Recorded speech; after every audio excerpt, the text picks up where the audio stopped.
But I want to go across to Harish Bijur first, because what he said is, and I don't think there's any Karnataka MLA, frankly, Mr. Bijur, who survives of that MLA salary. But this just appears to me to be completely tone deaf, that you've got clubs being built, recliners being bought, massage chairs, they're asking for increments when in some of their most flagship schemes, they haven't been able to pay because they don't have the money for it. Well, Rahul, you put it succinctly. And I'm going to take off on that point and say that, hey, listen, when it comes to massage chairs and recliners and the numbers that they're talking about at this point of time, it's small. But let's look at it from the optics it creates. The Congress party in Karnataka has actually taken a whip and given it to the opposition in Karnataka to beat them with. Because, it looks petty to pick, but politics can get pretty petty. If you really look at it, something like the glass house, inverted commas, Arvind Kejriwal was taken to an election, and to an extent, it actually made a big impact. So a massage chair or a recliner is not good optics for the Congress party at all. The Congress party came into power 2 years ago, and I think it came in with a big mandate. I don't think that mandate must be frittered on items which give you bad optics. I have just one point to make, Rahul, and that is when you represent the people, your public lifestyle must not be higher than that of your lowest common denominator voter. Lowest common denominator. It should not even be like the middle common denominator voter, lowest, because people are looking at you. Oh, absolutely. And this makes for bad optics and bad press. And people will tend to ask, hey, listen, I'm paying so much out as taxes, and as all kinds of prices keep going up, is this where the money is going? Lavanya Balal, your government doesn't have money to pay for key schemes, and yet your MLAs are asking for pay hikes, massage chairs, recliners, clubs. In the Graha Lakshmi scheme, you haven't been able to pay. You haven't been able to pay in the Annabhagya scheme for 5 kilos of rice for the last 5 months. It just seems as if your government is at this moment being completely tone deaf. You're on mute, Lavanya. Good evening, Rahul. When we talk about MLAs, we are talking about 224 MLAs. That includes the Congress, the BJP, and the JDS MLAs. Harish Bijur did make a very valid point about the lifestyle of the leaders. But here is what I would like to tell you. I just had a chat with the speaker, and I was asking him about the expense of these chairs and the massage chairs that we were talking about. So the recliners that is being brought, about 10 or 15, for a total year, the cost is 2 lakhs. And the massage chairs are complimentary, and that is not being charged. It is just 2 lakhs expense per year for these recliners. Is it bad optics? Totally. I would agree, yes, it is bad optics. But here is another question. When we talk about expenses being spent, I'm not going to talk about the salaries of the MLAs because the request has come from different party MLAs and it is going to be discussed and there's a procedure for that. Now, when we're talking about the expense of Karnataka government, as a Kannadiga, this is what really hurts me. We do not discuss about other states. I do not see much discussion about how much thousands of crores is being spent on Lok Sabha buildings and on, the residence of the Prime Minister, residence of the President. None of that is being discussed. What is being discussed is the 2 lakhs being spent on all MLAs, 224 MLAs. You're saying it's just 2 lakh rupees, but I also want to tell you, Lavanya, that local media has quoted your leaders as saying that the rent on those recliners is 1,500 rupees per day. For each of those recliners is 1,500 rupees per day. That's the rent which has been reported on the basis of comments made by MLAs in your government. I would have suggested that people reach the source directly. UT Kader, the speaker, the honorable speaker, I'm sure would have been available to find out the costing, and his office would have told you the exact amount that they're spending.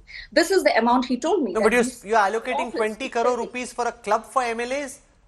No, I'm not talking about the club. I'm just talking about the chairs now. No, talk about the club as well. Talk to us about the club. We're talking about the club. Let us talk about the club.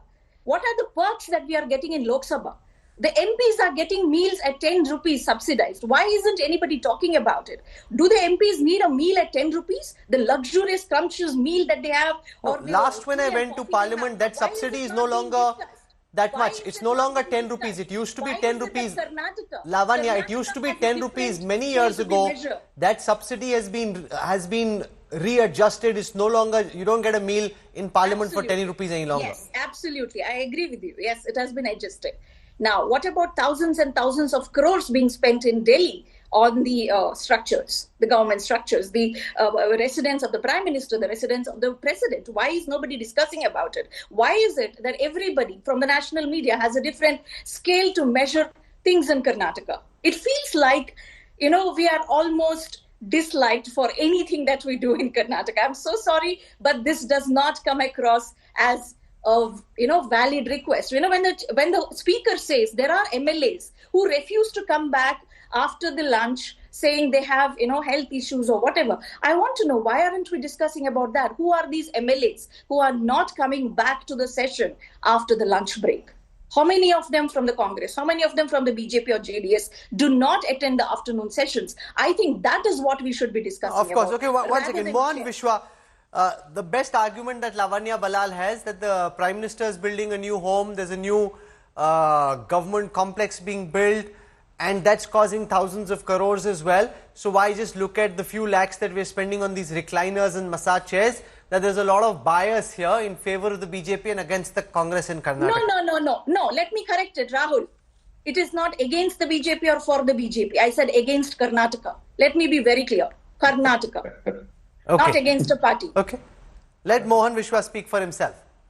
See, good evening, Rahul. It's not about the money here. See, the Siddaramaiah who calls himself as a socialistic leader, what kind of message he's giving? Come on. The entire government is sleeping from past 2 years. Let me give some statistics. I just heard what Mr. Santosh Lad said. He said he asked you to speak about, he asked you to praise Karnataka for giving free bus services and also for giving free electricity. See, it becomes free only when you make a payment to electricity companies. It becomes free only when you make payment to transport corporations. Come on, you're not paid electricity bills, you're not paid, the transport corporations, and how can you claim it as a free?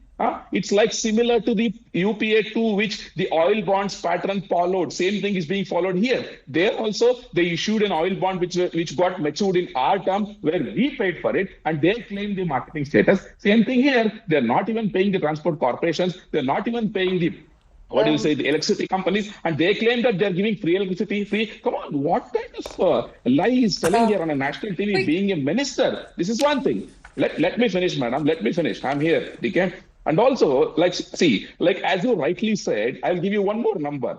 How bad the economic condition of Karnataka has become from past 2 years.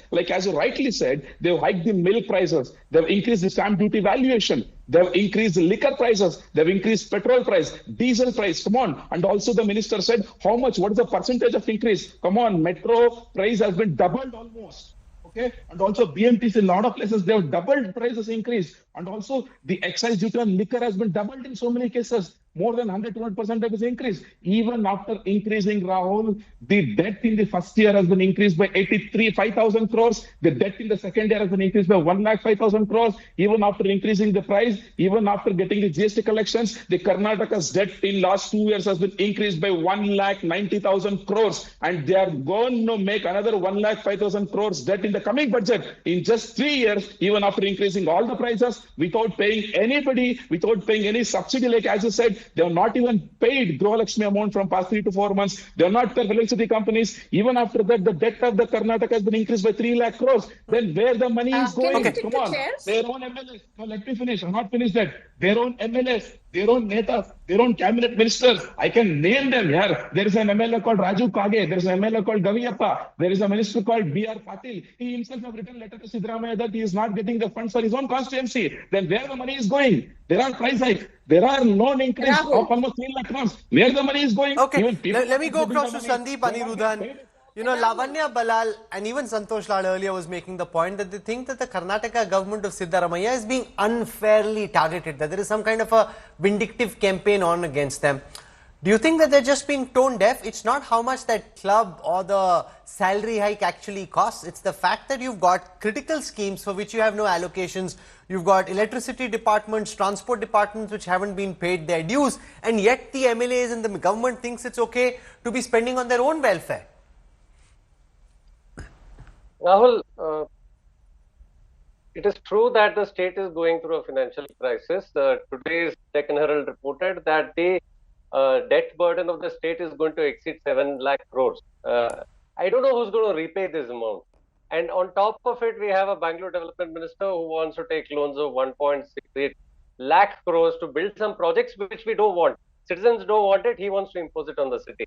So I think the crisis here is one of credibility. And the crisis is, here is one of consultation. The state government seems to be in a complete disconnect with the public. Public are certainly not comfortable. Public are going through price rises and various things. Public are like the recent metro price hike. I mean, they'll keep finger pointing till heaven comes. But the state government and the central government are partners in the metro. And there is a BMLTA, which is supposed to be the transport regulator, which remains on paper for the last 2 years. They still haven't constituted. Whose fault is it? It is the government's fault. So they can't keep finger pointing. Price has gone up. And to the extent where 1 lakh rides have reduced in the metro. We don't have sufficient buses, and no budget is increasing the buses. We need about 20,000 buses for a city like Bengaluru. No government is interested in it. They want to build tunnels, which will only help cars. They want to build flyovers, which will